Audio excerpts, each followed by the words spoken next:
This quietly feminist artist made her way into the Parisian Impressionist movement of the late 1800s. The artist in discussion is none other than Mary Cassatt. Cassatt was born into wealth in America in 1844. She enrolled in an art academy as a teenager, but wanting a more proper art education, eventually moved to the center of the art world in France, where she met the Impressionist painter Degas and formed a fateful connection that changed her life.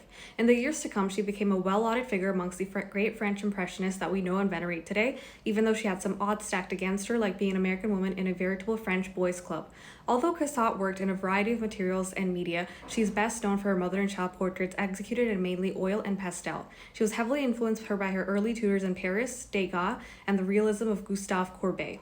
Before getting into the main subject of this painting, I'd just like to point out the man in the background, arguably spying on the chief figure through a pair of opera glasses. He's caught in a voyeuristic act wherein he is imposing his gaze on a woman who appears to be unaware of his presence or ignoring him altogether.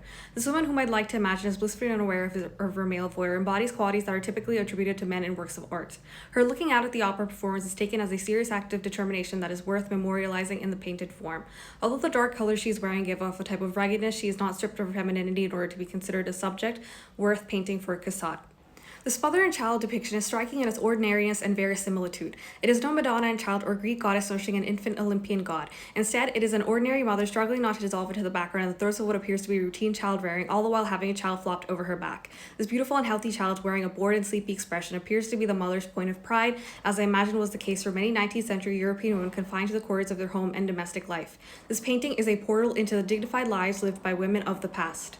Interestingly enough, Cassatt herself never married or reared children. Perhaps Cassatt spent the majority of her art career depicting the kind of life that was expected of her, but that she never herself lived through. She was a mere purveyor of these intimate bonds between mother and child, never having been a mother herself. She was an outsider, an artist. Anyway, that's it for the short video on Mary Cassatt. She was a truly remarkable artist. If you enjoyed this video, please like and comment.